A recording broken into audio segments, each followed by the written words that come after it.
Por favor, busquen el libro de Apocalipsis.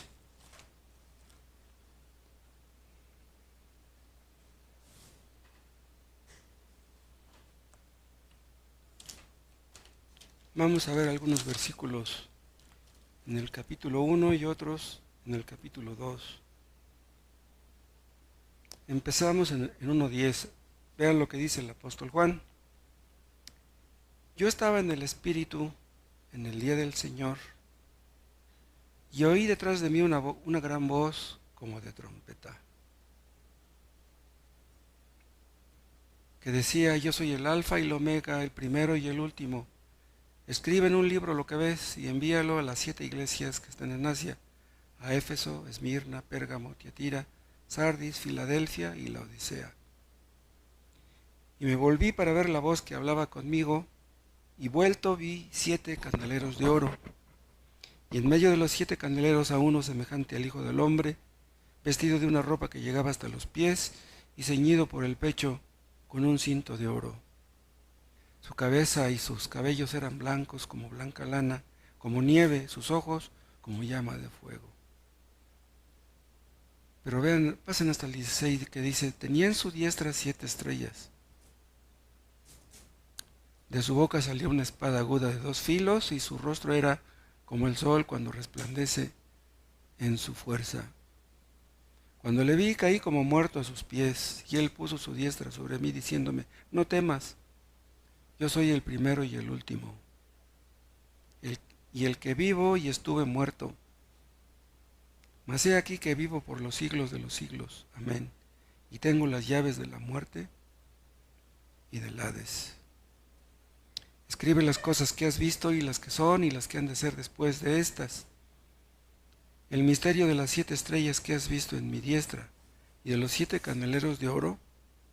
Las 7 estrellas son los ángeles de las 7 iglesias, y los 7 candeleros que has visto son las 7 iglesias. 2:1. Escribe el ángel de la iglesia en Éfeso, el que tiene las 7 estrellas en su diestra, el que anda en medio de los 7 candeleros de oro, dice esto: yo conozco tus obras y tu arduo trabajo y paciencia, y que no puedes soportar a los malos, y has probado a los que dicen ser apóstoles y no lo son, y los has hallado mentirosos. Y has sufrido y has tenido paciencia, y has trabajado arduamente por amor de mi nombre, y no has desmayado. Pero tengo contra ti que has dejado tu primer amor.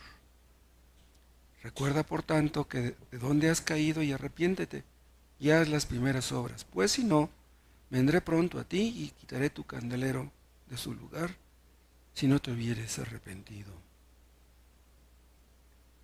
Gracias, Padre, porque has provisto los medios para que pudiéramos estar aquí, porque nos libraste de peligros y de males durante el día, y podemos reunirnos. Te pedimos, Padre, que nos ayudes en la exposición de tu palabra, para que sea de bendición para todos los que aquí estamos. Tú puedes hacer, Padre, que sacamos provecho de esto, que tu Espíritu Santo aplique tus verdades a cada conciencia, y que cada uno reciba lo que tenga que recibir. Te lo pedimos en el nombre de Cristo Jesús. Amén. Esta visión la tuvo el apóstol Juan un domingo.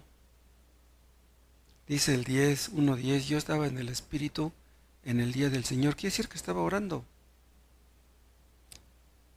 Que Dios nos ayude a aprovechar así los domingos, a dedicar tiempo a la oración. Si ustedes entre semana no tienen mucho tiempo para orar por X motivos, pues háganlo el domingo. Las madres que tienen que cuidar a hijos y no pueden orar mucho entre semana, pues denle los hijos al marido el domingo y pónganse ustedes a orar, ¿no? Y que sus maridos cambien los pañales. Que Dios nos enseñe a usar el tiempo, especialmente los domingos, que nos muestre sus caminos. Tiene una visión, el apóstol Juan escucha una voz y voltea, una voz a sus espaldas, y voltea y ve 7 candeleros de oro, es lo que dice en el 12. Y me volví para ver la voz que hablaba conmigo, y vuelto vi 7 candeleros de oro. Esos 7 candeleros simbolizan a las 7 iglesias de Asia. Vean en 1:20. El misterio de las 7 iglesias que has visto en mi diestra, y de los 7 candeleros de oro. Las 7 estrellas son los ángeles de las 7 iglesias, y los 7 candeleros que has visto son las 7 iglesias. ¿Qué cosa es un candelero? ¿Qué cosa es una iglesia? Es un portador de luz. Cristo dijo a sus discípulos, ustedes son la luz del mundo. También dijo, yo soy la luz del mundo. Cristo es la luz, nosotros somos hijos de luz, debemos ser portadores de luz. Y que los que nos rodean vean esa luz en medio de tantas tinieblas circundantes. En el versículo 16, 1:16, vemos que Cristo tiene en su diestra 7 estrellas. 1:16. Tenía en su diestra 7 estrellas. Y en 1:20 leemos que esas 7 estrellas son los ángeles de las 7 iglesias, o sea, pastores. La palabra ángel quiere decir mensajero, y en ese sentido los pastores son ángeles, porque son mensajeros. Son los que traen mensajes de parte de Dios, se supone, porque también hay mensajes de parte del diablo, pero esos no son traídos por los pastores, ¿sí? O más bien por verdaderos pastores. Oren ustedes, hermanos, para que Dios bendiga esos mensajes. Ustedes saben bien, y se los tenemos que repetir, que una predicación sin oración antes, si ustedes no oran por la predicación, no será de bendición. Tienen que venir ustedes con expectación, con el deseo de recibir una bendición. Si ustedes anhelan realmente una bendición, Dios se las dará. Y dice aquí el apóstol Juan que Cristo tiene en su mano tanto a las iglesias como a los pastores de las iglesias. Qué bueno que así sea. Nosotros no querríamos tenerlo a Él en nuestras manos. Más bien lo que anhelamos es que Él nos tenga en sus manos. En 2:1, Cristo le dice al apóstol que escriba al ángel de la iglesia en Éfeso, al pastor de la iglesia de Éfeso. Ustedes han escuchado, me imagino que la gran mayoría de ustedes, que la palabra denominación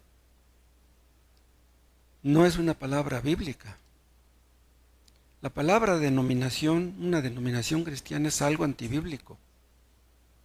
La iglesia presbiteriana, la iglesia pentecostés, son denominaciones, o sea que agrupan muchísimas iglesias. Supongamos que Cristo hubiera querido mandarle una iglesia a la iglesia presbiteriana, una carta a la iglesia presbiteriana. ¿A quién se la escribiría? ¿A quién?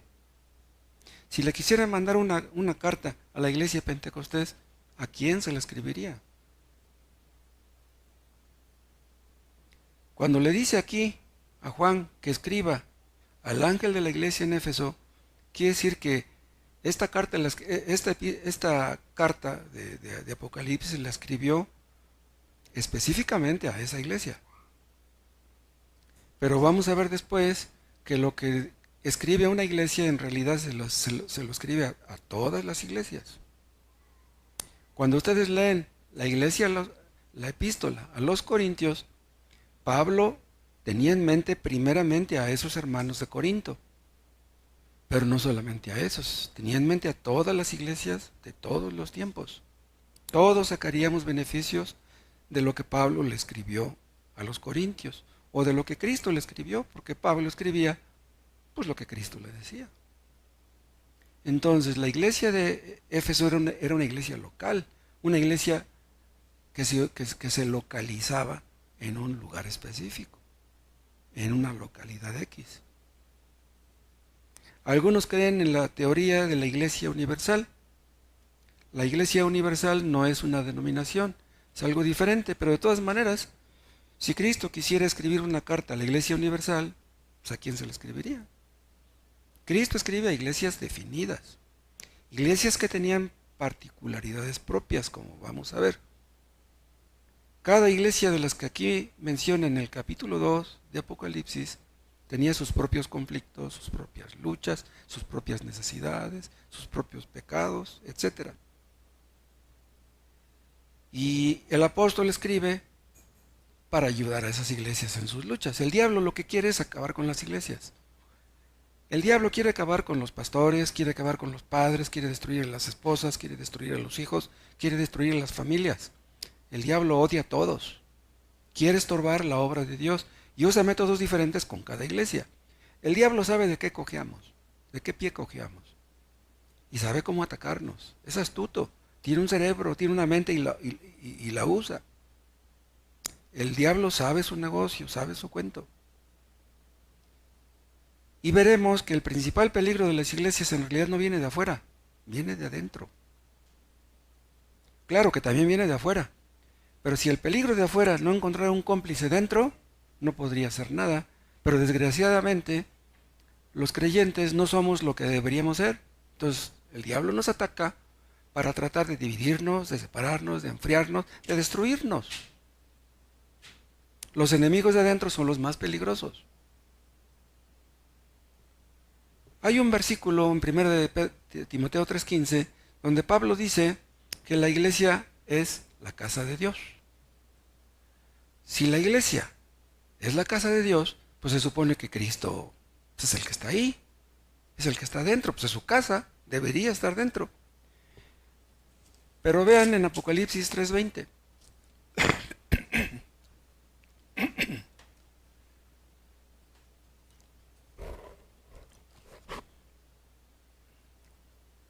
Vean, aquí le escribe la iglesia de la Odisea y en 3:20 les dice, he aquí que yo estoy a la puerta y llamo.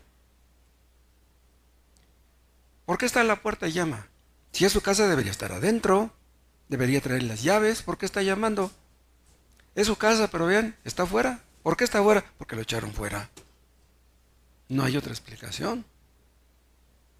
Dice, he aquí yo estoy a la puerta y llamo. Si alguno oye mi voz y abre la puerta, entraré a él y cenaré con él y él conmigo. O sea, como me echaron fuera, no he tenido intimidad con ustedes. Pero si ustedes me abren la puerta y me reciben de nuevo, yo tendré comunión con ustedes. Entonces, ¿cabe la posibilidad que una iglesia de Cristo termine echando fuera a Cristo de la iglesia? En lugar de que él se sintiera feliz y cómodo en su casa, está afuera.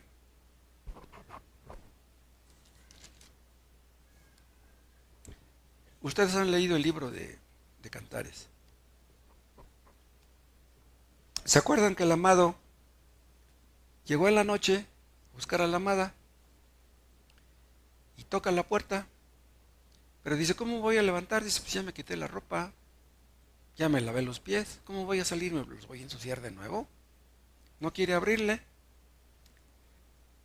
Pero ya después de un rato, ella reacciona, reflexiona y sale, abre la puerta y ve que su amado ya se fue. Y entonces lamenta no haberle abierto cuando el amado la buscaba. Y anda buscándolo por la ciudad, ustedes recordarán. ¿Cómo es posible que Cristo nos busque y no nos encuentre? ¿Valemos mucho acaso para que Él nos busque? Si Cristo nos busca, si esta es su casa, se supone que le importamos a Él. ¿Será posible que le importemos a Él y que Él no nos importe a nosotros? Sus iglesias son objeto de sus cuidados principales, superiores, mayores. ¿Por qué? Porque es a través de sus iglesias como se manifiesta al mundo. O sea, estamos nosotros puestos para manifestar a Cristo. Pero si nosotros no tenemos comunión con Él, entonces ¿cómo vamos a manifestarlo? Si nosotros no lo amamos, ¿cómo vamos a hablar de Él? Si nos avergonzamos de Él, No querremos que otros lo conozcan. ¿Para qué estamos en una iglesia nosotros? Para glorificarlo a Él. El objetivo de las iglesias cristianas, existan donde existan, es ese: glorificar a Cristo, glorificar a Dios. Vean, la iglesia de Cristo no existe para tener objetivos, para que busquemos objetivos sociales. Por ejemplo, una iglesia cristiana no está para pretender o para buscar que el gobierno cumpla con sus responsabilidades. Nosotros no le vamos a mandar una carta a López Obrador para decirle que haga esto, que haga lo otro. Nosotros no somos llamados para eso. No le vamos a decir que ayude a los pobres, o que mejore el sistema de salud, o que mejore la educación en México. Nosotros no estamos para eso. No vamos a hacer marchas, no vamos a hacer bloqueos. No vamos a promover que los trabajadores reciban un mejor sueldo. Nosotros creemos que Dios nos tiene en su mano, Cristo nos tiene en su mano, pero también a nuestros gobernantes. No solamente nos tiene a nosotros, no, también a ellos. El objetivo de la iglesia es promover el Evangelio, que Cristo sea conocido. Pero hay iglesias que se sacan de la manga un montón de objetivos que no son como este que estamos viendo aquí. Por ejemplo, hay iglesias, aunque ustedes no lo crean, que creen que su función principal es la de buscarle pareja a los solteros. Iglesias casamenteras: tú te debes de casar con aquella y tú te debes casar con aquel. Incluso algunos se fueron de esta iglesia enojados porque decían que los pastores teníamos la obligación de hacer que los jóvenes se casaran. ¿Nosotros tenemos esa obligación? Es más, ni los padres tienen esa obligación. La obligación de los padres es casar a sus hijos. Dicen algunos padres: yo ya cumplí, ya casé a todos mis hijos. Entonces, ¿para eso somos llamados nosotros, para que nuestros hijos se casen? Nuestro objetivo principal debería ser que nuestros hijos fueran salvos, no que fueran casados. Otros creen que la iglesia está para solucionar problemas familiares. Hace muchos años, una hermana vino bien enojada. Pastor, dice, estoy bien enojado con mi marido. Dice, ¿qué cree? Dice que no me ha comprado zapatos. Y me enseñó unas chanclas que traía puestas. Y yo le dije: hermana, ¿pero por qué vino usted a decirme eso? ¿Qué voy a hacer yo si viene una hermana y me dice que su marido no le quiere comprar zapatos? ¿Lo voy a regañar? Hermano, ¿qué clase de cristiano usted? Cómprele zapatos a su esposa. Yo le dije: hermana, la ropa sucia se lava en casa. Eso es algo que usted tiene que arreglar con su marido. No, pero es que es bien necio. Dice, ya le hice ver su error, pero no me hace caso. La iglesia no está para solucionar esos problemas. Todos los problemas familiares, todos los problemas matrimoniales, ¿sí?, debe de buscar solucionarlos el marido. Según su comunión con Dios, él conocerá la voluntad de Dios y él tiene que aplicarla. Tiene que saber cómo tratar a su esposa, tiene que saber cómo tratar a sus hijos. Supongamos que un marido, o un padre más bien, tiene problemas con sus hijos, que son muy rebeldes, desobedientes. Me vienen a decir a mí: hermano, vaya a hablar con mi hijo. ¿Qué voy a hacer yo? ¿Le voy a jalar las orejas a su hijo? Yo no soy su papá. ¿Qué tengo yo que ir a decirle a su hijo? Pues si no le hace caso a su mamá, a su papá, pues a mí menos. ¿Va a decir usted que se mete? Viejo metiche, pues sí. ¿Qué voy a hacer yo? ¿No? La iglesia no está para solucionar problemas matrimoniales ni familiares. Si un marido que es miembro de esta iglesia viene y me dice: hermano, tengo problemas con mi esposa, ¿saben qué le voy a decir? Hermano, ni me des detalles. Yo voy a orar por ti. Que Dios te ayude, que te dé sabiduría para que hagas lo que te corresponde. Eso es lo que voy a hacer yo. Si Dios no te ayuda, hermano, ¿cómo te voy a ayudar yo? ¿Qué puedo hacer yo? Imagínense que una mujer me dijera, o un marido que me dijera, hermano, mi esposa no me respeta. Ah, entonces voy a decirle a la hermana, hermana, tiene que respetar a su marido, que no ve lo que dice Efesios 5. No, capaz que la hermana me da una cachetada. Otra cosa, la iglesia tampoco está para solucionar los problemas económicos de los miembros. No está para eso. Ni de los miembros, ni de nadie. Si hay un hermano que no puede trabajar, está enfermo, lo apoyaremos, lo ayudaremos, pero no un miembro de la iglesia que está sano y que puede trabajar. ¿Cómo lo vamos a ayudar? Imagínense que un hermano dijera, hermano, ¿qué cree? Fíjese que me quiero llevar a mi esposa a Acapulco, pero nomás tengo 3,000, necesito 6, no me podría prestar 3. No, yo no puedo hacer eso. ¿Cómo voy a hacer eso? No, pues dígale a los hermanos de la iglesia. No, la iglesia no puede hacer eso. Que le pida prestado a los colombianos, pero en los problemones que se va a meter, ¿no? No. Si no te alcanza para llevar a tu esposa a Acapulco, pues no, Dios no quiere que la lleves. Pues, ¿para qué te metes de problemas? Llévatela a Chapultepec y ahí te comas un... ¿No?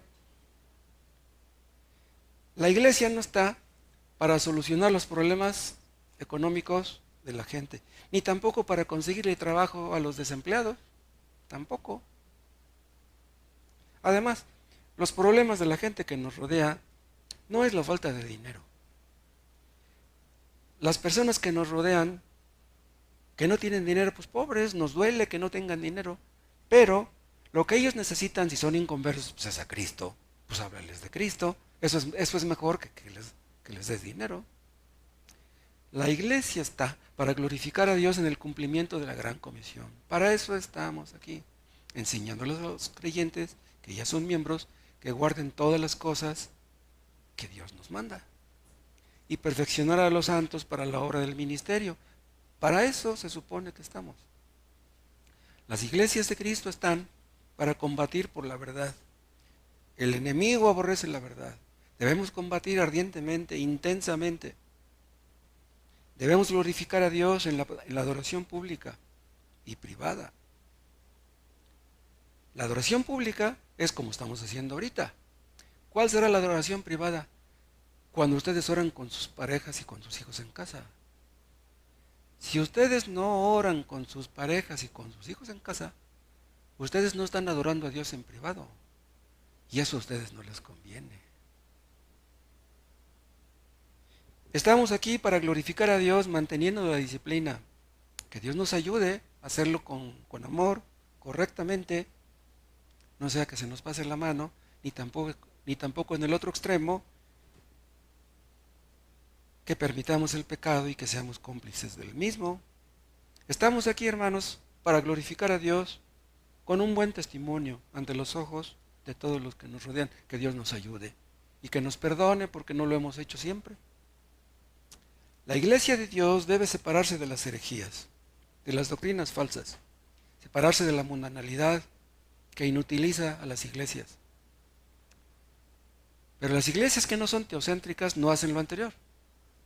Una iglesia teocéntrica es donde Cristo está en el centro. Las iglesias que no tienen a Cristo en el centro, que lo tienen afuera, no hacen lo que acabo de decir. Entonces, en lugar de ser luz, son tinieblas. ¿Qué candelero? Son tinieblas. Nosotros decimos, uno de nuestros lemas es que la luz en las tinieblas resplandece, que Dios nos conceda que de veras resplandezcamos, que no sea que nuestra luz sea demasiado opaca. Las iglesias falsas promueven los intereses del hombre, pero son humanistas, promueven los intereses del hombre, pero se olvidan de los intereses de Dios. Ellos no creen que debamos servir a Dios, no, ellos creen que Dios está para servirnos a nosotros, pero no es así.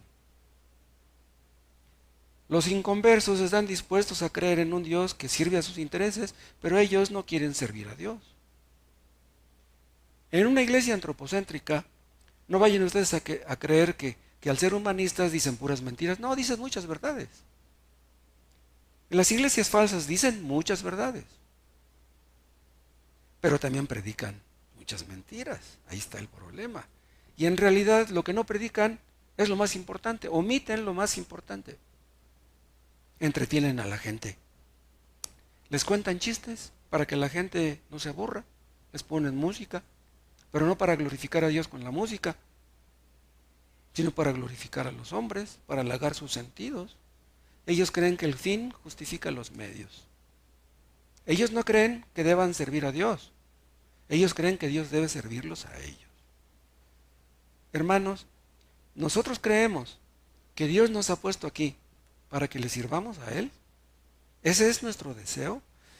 Escuchen, si nuestro deseo es servir a Dios, Él nos dirá cómo, en dónde, de qué manera. El asunto es que queramos hacerlo. El Señor nos conoce bien, y hace rato yo dije que el diablo sabe de qué pie cojeamos, pero si el diablo lo sabe, pues Dios con más razón. Dios conoce incluso nuestros pensamientos, el diablo no. Dios conoce nuestros motivos, el diablo no. Vamos a empezar el día de hoy un estudio de cada una de las 7 iglesias de Asia. Y vamos a ver que nos vamos a parecer a algunas de esas iglesias en una cosa o en otra o en muchas. No tenemos que andar escogiendo a cuál de estas iglesias nos pareceremos, porque nos pareceremos a más de alguna. Las 7 iglesias de Asia tenían algunas virtudes y también algunos defectos. Pero dicen algunos eruditos, que aquellas iglesias representan 7 periodos diferentes de la historia de la iglesia. 7 periodos diferentes. Pero que también describen condiciones que ocurren no solamente en una época, sino a través de todas las épocas. O sea que lo que pasó con una iglesia en aquel tiempo ha ocurrido en muchas otras iglesias a través de la historia. Por ejemplo, la iglesia de Éfeso, como vimos ya en los primeros versículos del capítulo 2, se le acusa de la pérdida del primer amor. Es lo que dice el versículo 4. Pero tengo contra ti que has dejado tu primer amor. Y eso no solamente les ocurrió a ellos, eso les ha ocurrido a muchas iglesias cristianas a través de la historia. A la iglesia de Esmirna, en el versículo 8, se le describe como una iglesia pobre, perseguida y con cristianos encarcelados, es lo que dice el versículo 9 y el versículo 10. Iglesias pobres, perseguidas, donde había creyentes encarcelados, han existido muchas a través de la historia.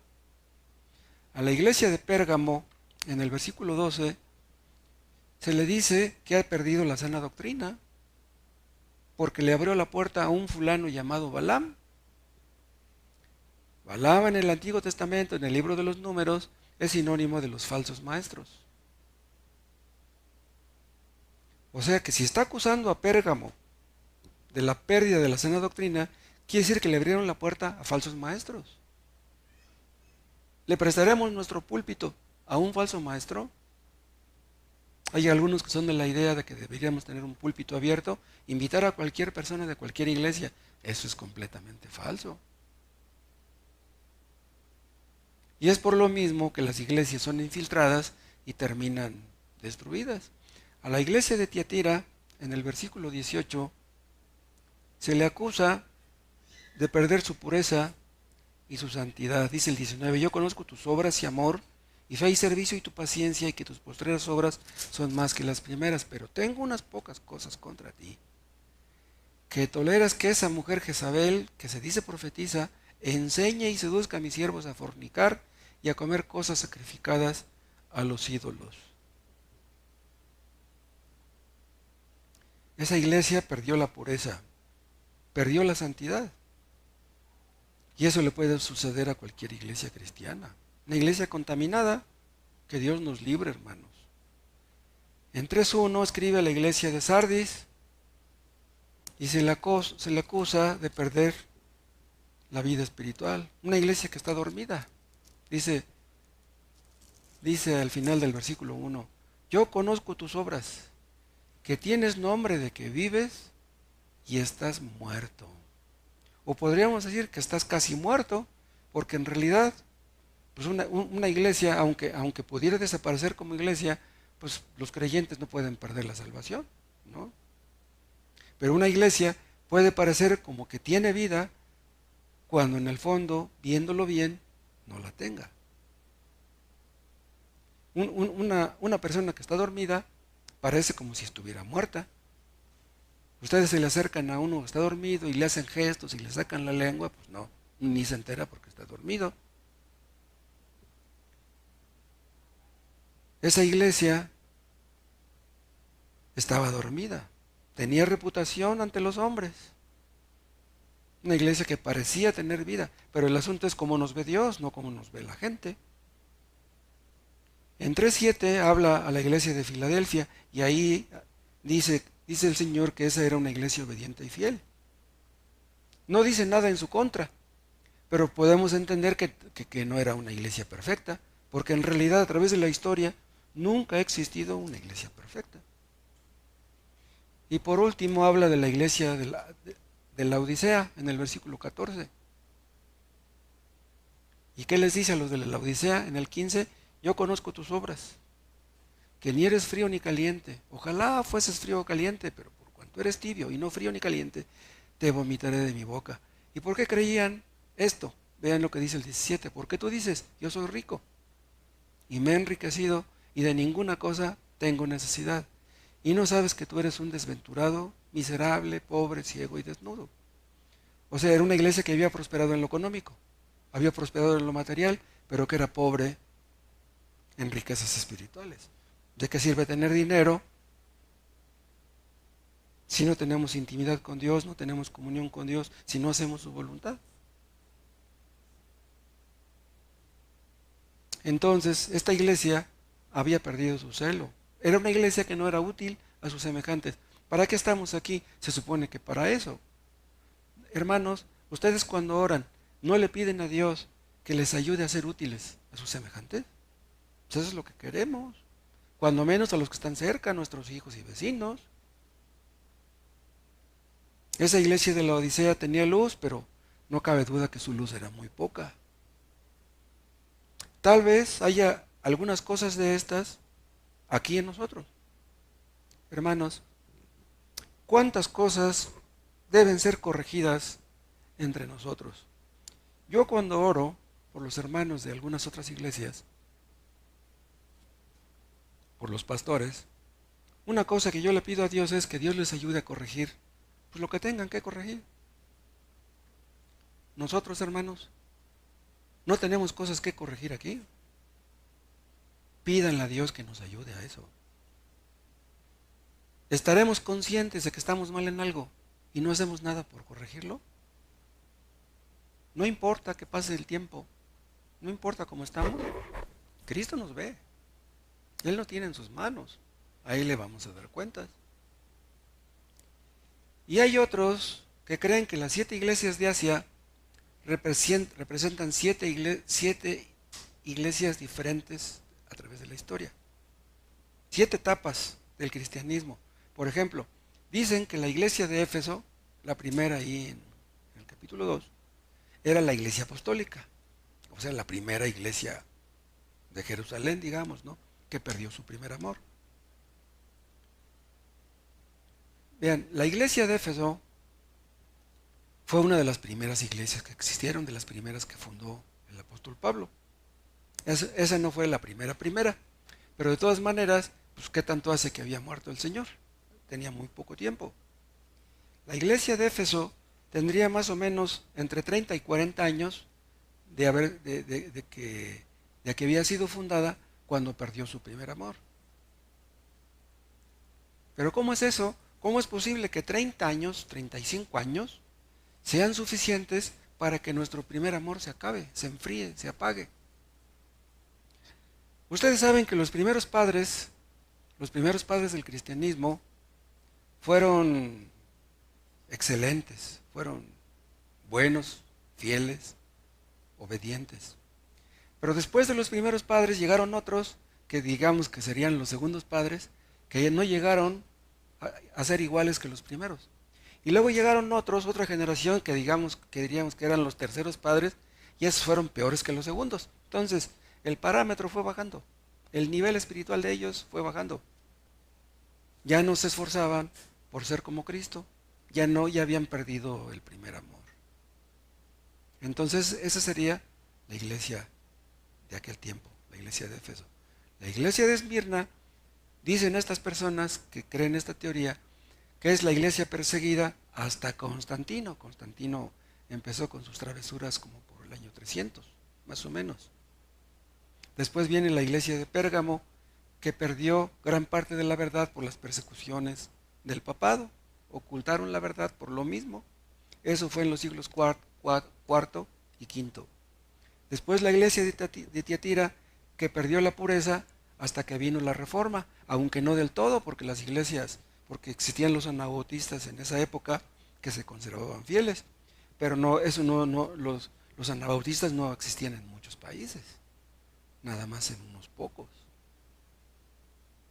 Los anabautistas no se dejaron contaminar por la iglesia de Roma, que era la que partía el queso en Europa y todo el norte de África. Y después viene la iglesia de Sardis, que según fue la iglesia después de la Reforma, cuando muchos se enfriaron y retrocedieron. Pero en ese tiempo, después de la Reforma, existieron los puritanos y ellos permanecían fieles. Después, en sexto lugar, viene la iglesia de Filadelfia, que fue una época de muchos avivamientos en Inglaterra y en Estados Unidos. Y por último, la iglesia de la Odisea, que esta sería la iglesia actual. Iglesias frías, indolentes. Cuando el Señor venga, dijo Jesús, ¿hallará fe en la tierra? Esa pregunta que él hizo parece dar a entender que cuando Cristo venga, habrá pocos creyentes en el mundo. Al menos en comparación con tantísimos habitantes que hay, que los creyentes podrían ser muy pocos. Hay aplicaciones pastorales peculiares para cada una de estas iglesias. ¿Qué hay para nosotros aquí? Vean en Apocalipsis 2, versículo 7. Escribe, 2:7. Aquí en 2:7 termina la exhortación a la iglesia de Éfeso. Pero vean cómo dice, 2:7. El que tiene oído, oiga lo que el Espíritu dice a las iglesias. Ven, aquí no está diciendo, oiga los de Éfeso lo que está diciendo el Espíritu. No, dice lo que dice a las iglesias. Entonces, ¿qué quiere decir esto? Que lo que les dijo Cristo a la iglesia de Éfeso, nos lo dice a todas las iglesias. Y esta frasecita se repite en 3:13, vean. El que tiene oído, oiga lo que el Espíritu dice a las iglesias. Y vean en 3:22, el que tiene oído, oiga lo que el Espíritu dice a las iglesias, siempre en plural. Entonces, si vemos las barbas de nuestro vecino cortar, pongamos las nuestras a remojar. No hay nada nuevo bajo el sol. Lo que pasó con otras iglesias en la historia puede pasarnos a nosotros. Cualquier plaga que azotó a una iglesia verdadera puede azotar a cualquier otra en cualquier otra época. ¿Qué pasó con la iglesia de Éfeso? Ya lo vimos, perdió su primer amor. Esto le puede pasar a cualquier cristiano. Esto le puede pasar a cualquier iglesia. La iglesia de Éfeso perdió su primer amor. Pero vean, estuvo un tiempo predicando ahí el apóstol Pablo. Después, cuando se fue, dejó a Aquila y a Priscila ahí en ese lugar. Después estuvo Apolos ahí y Dios bendijo su trabajo. Eso lo pueden ver en Hechos 18. O sea, los de Éfeso siempre tuvieron sus buenos cuidados. Y después, en su tercer viaje misionero, Pablo regresó a Éfeso. Eso fue en 57 después de Cristo. Ahí mismo dejó encargado a Timoteo, como encargado de la iglesia de Éfeso. Y cuando Pablo escribió Apocalipsis, los hermanos de Éfeso tenían menos amor que los creyentes de la primera generación. Tenían menos amor por Cristo que los creyentes de la primera generación. ¿Qué pasará con nosotros aquí? ¿Qué pasará con los creyentes de Nesa con nuestros hijos después de que nosotros muramos.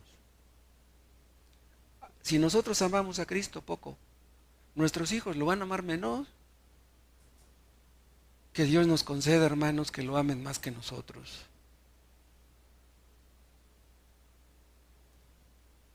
Casi en todas las iglesias cristianas existen personas que no se comprometen con la verdad.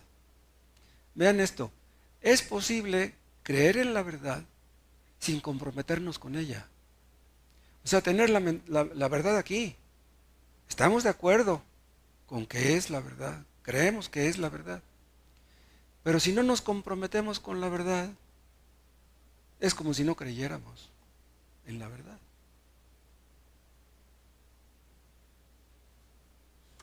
¿Será posible que vengan creyentes nuevos, que sean esforzados y valientes, que sean celosos por la causa de Cristo, y que nosotros, los que tenemos más años aquí, tengamos que estar avergonzados por eso?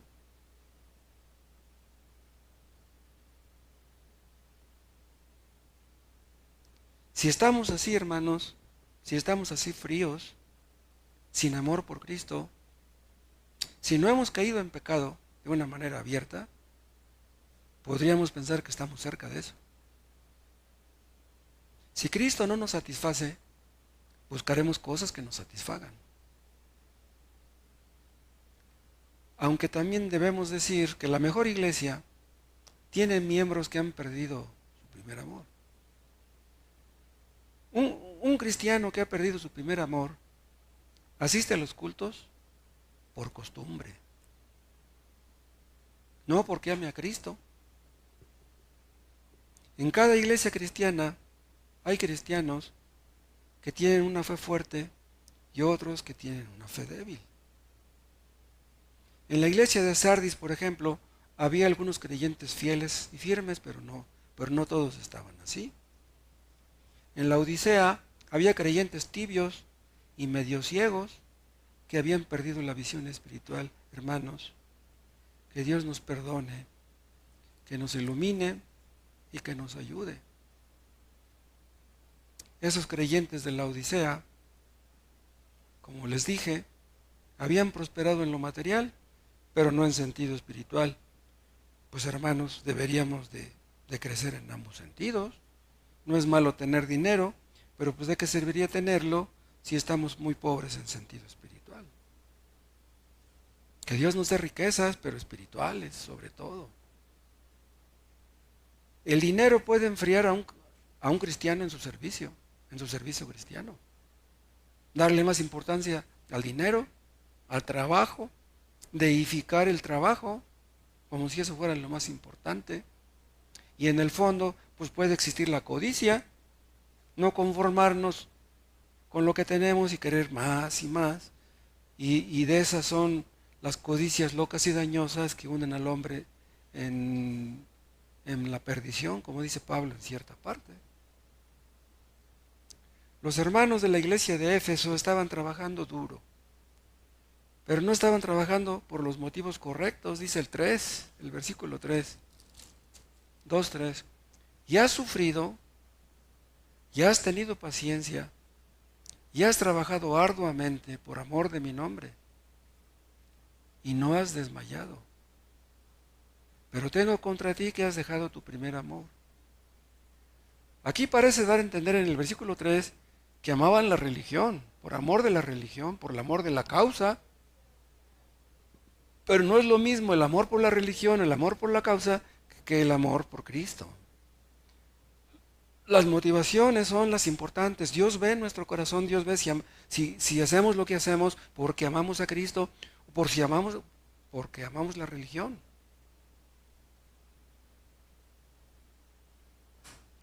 Hemos dicho en alguna ocasión que a una persona tal vez le guste mucho evangelizar, pero no porque ame a Cristo. Una persona puede evangelizar mucho por amor a sí mismo. ¿Es increíble eso? Una persona puede evangelizar mucho por amor a sí mismo, por egoísmo, no por amor a Cristo. Que Dios nos conceda, hermanos, que nuestra motivación suprema sea nuestro amor por Cristo, nuestra gratitud por lo que Él hizo por nosotros.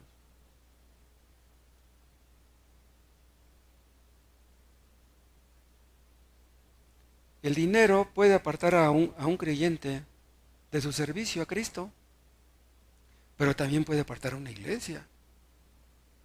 Así como un cristiano se puede volver un cristiano codicioso, una iglesia también. Pero vean ustedes cuán engañoso es el corazón, que podemos creer que estamos haciendo las cosas porque amamos a Cristo, cuando en realidad las cosas no son así. Por ejemplo, un cristiano tal vez puede orar mucho y leer mucho, pero no por los motivos correctos. Un cristiano puede evangelizar mucho, no por los motivos correctos. Un pastor puede predicar, no por los motivos correctos. Un maestro de escuela dominical puede enseñarle a sus alumnos, no por los motivos correctos. Pidámosle a Dios, hermano, que enderece nuestros corazones delante de Él. Estos hermanos de Éfeso se sentían satisfechos de lo que estaban haciendo, pero el Señor les dice que están mal. Tal vez ellos se sorprendieron de eso, tal vez ellos creían que deberían ser alabados, pero Cristo los está censurando. ¿Esto nos dice algo a nosotros? ¿Qué nos diría Cristo, hermano, si viniera y nos visitara? Si viniera y nos pidiera cuentas, ¿qué es lo que estamos haciendo? No es muy difícil, no parece ser muy difícil ver los errores de otras iglesias, pero ¿vemos los nuestros? Es posible, hermanos, que nos estemos enfriando en nuestro amor por Cristo sin darnos cuenta. Un motivo de eso puede ser la rutina. O sea, el tener que orar todos los días, tener que leer la Biblia todos los días, tener que luchar con los mismos enemigos espirituales todos los días, eso puede ser desgastante, puede ser estresante. Ese enfriamiento del amor por Cristo puede ser un proceso lento.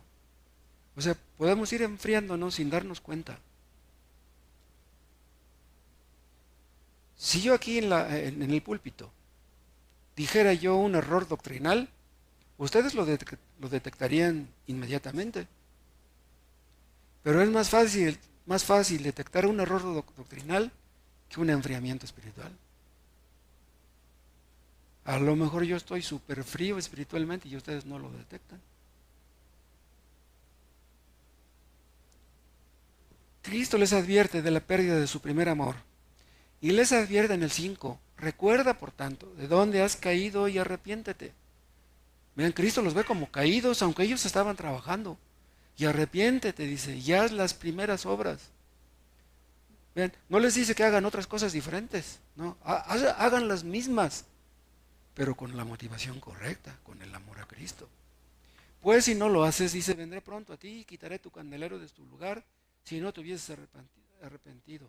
Qué terrible, hermanos, que nuestro candelero dejara de ser candelero, que no diéramos luz, que si Cristo nos puso aquí para que fuéramos luz, seamos puras tinieblas. No se les olvide, hermanos, que nuestro Dios es un Dios celoso.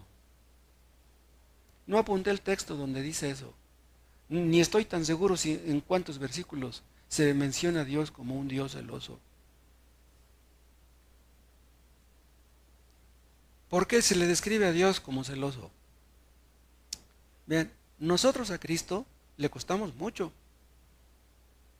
Entonces, si Cristo ve que estamos coqueteando con cosas que no son Dios, si nos estamos alejando de su amor, Él no se va a quedar con los brazos cruzados. Él va a defender lo que le pertenece. Nosotros le pertenecemos. Imagínense un esposo que ama a su esposa y que le da todo, que la ama, que la protege, que la cuida, que la mantiene, y luego ve que anda coqueteando con otro hombre, va a decir, pues, ¿cómo? ¿Cómo es que yo te doy lo que necesitas y tú andas con otro? ¿Qué va a hacer ese marido? Cristo amonesta a la iglesia de Éfeso y les dice, si no te arrepientes, yo voy a venir. Y no te va a gustar eso. ¿Qué pasó con esos de la iglesia de Éfeso? hicieron caso de la amonestación, la iglesia de Éfeso dejó de existir. Hoy hay regiones, muchas regiones que antiguamente fueron cristianas, que ahora son paganas.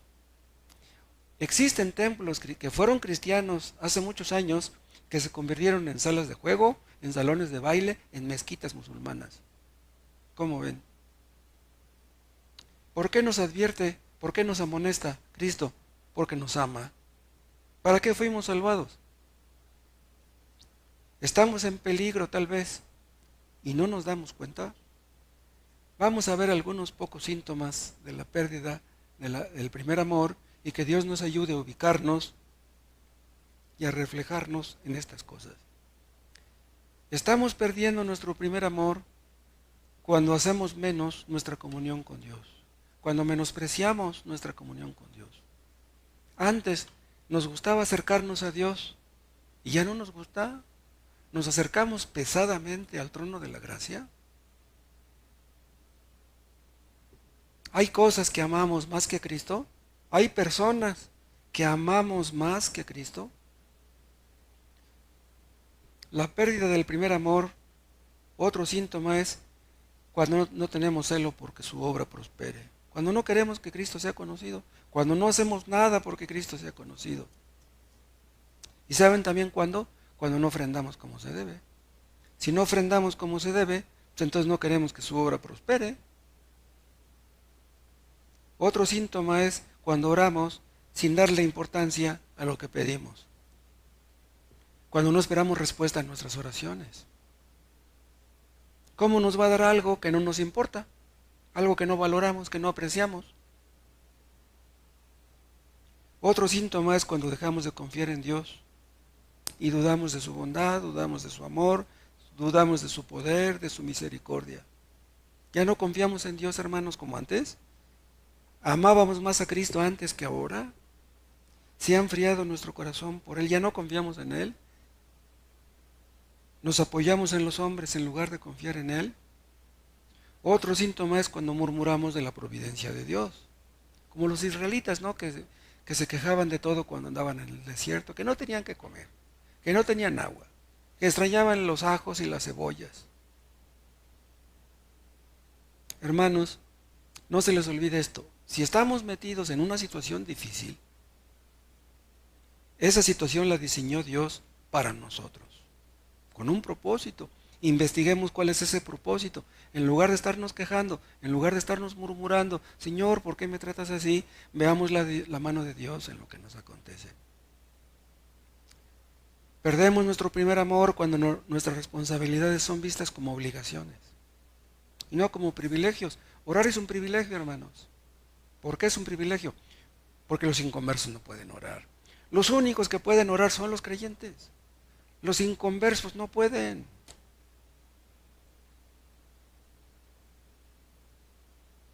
Ustedes vienen al culto, hermanos, porque es su obligación. Es un privilegio poder venir. Otro síntoma es cuando nos relajamos y no nos esforzamos por servir a Dios. ¿Venimos al culto sin ganas? Si tenemos una oportunidad de evangelizar, ¿no la aprovechamos? ¿Vienen al culto sin haber orado por la predicación ni por el predicador?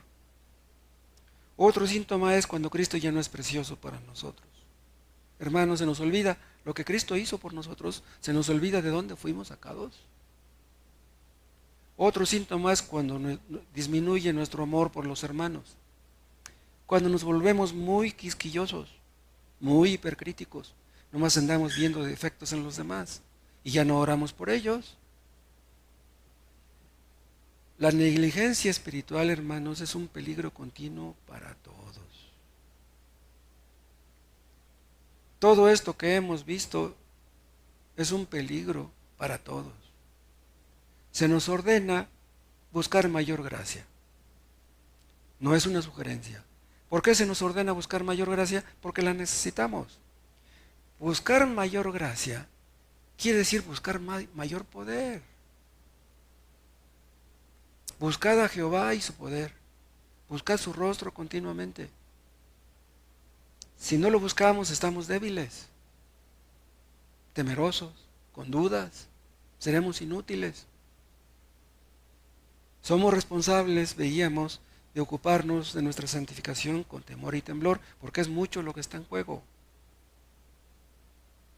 ¿Saben qué pasa si estamos lejos de Dios, si no tenemos comunión con Dios, si no tenemos intimidad con Dios? Que vemos las cosas borrosamente. No vemos las cosas claramente, ni respecto de nosotros, ni respecto de los demás, ni respecto de la iglesia. No vemos a la larga, no vemos a futuro. Pedro dice que los que olvidamos de dónde fuimos sacados, si olvidamos la purificación de nuestros antiguos pecados, tenemos la vista muy corta. ¿Qué pasa con una persona que tiene la vista muy corta? Que ve lo que tiene cerca, pero no ve lo que tiene lejos. Entonces no veremos a futuro, no tendremos visión espiritual. Estaremos tan inmersos en las cosas de aquí que no pasamos de ahí. Y estaremos viendo errores ajenos, las pajas ajenas y no las vigas en nuestros ojos. Que Dios nos enseñe, hermanos, a vernos como Él nos ve. Para poder mantener nuestras primeras obras con la motivación correcta, hermanos, no cabe duda, se necesita esfuerzo, se necesita disciplina.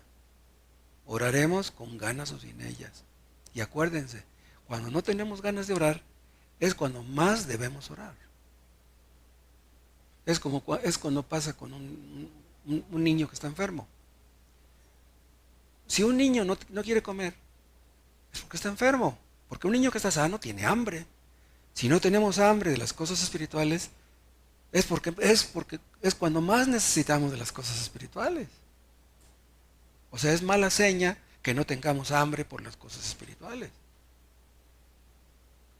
Dios usa medios para guardarnos del peligro. Y lo que dice en el versículo 5 es uno de esos medios. Recuerda, por tanto, de dónde has caído y arrepiéntete. Y haz las primeras obras, pues si no, vendré pronto a ti. Esta advertencia es uno de esos medios que deben conducirnos a acercarnos más a Dios. Estas advertencias, ¿de dónde surgen? Pues de su fidelidad, de su amor, de su bondad, de su misericordia. Existe la tentación, hermanos, de descansar en lo que hemos hecho. Y esa tentación viene del diablo. Aunque diríamos, pues ¿qué hemos hecho?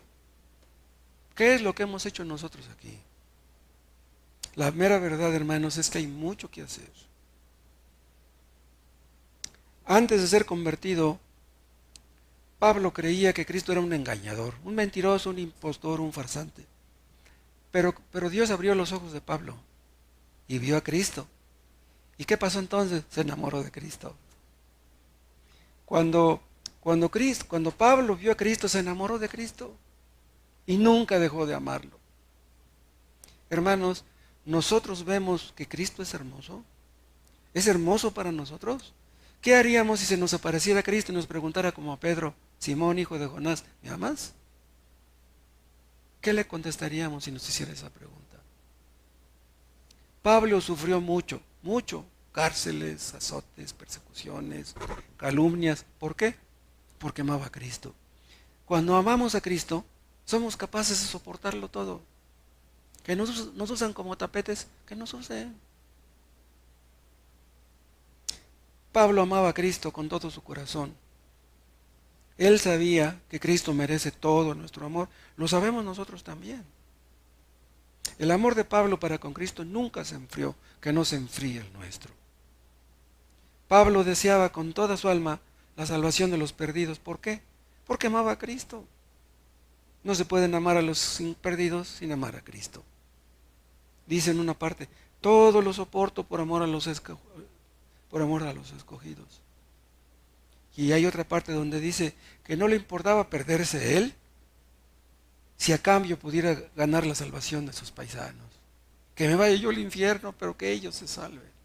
¿Qué palabras esas? Si nosotros amáramos a Cristo, así como Pablo lo amaba, tal vez tuviéramos el éxito que Pablo tuvo.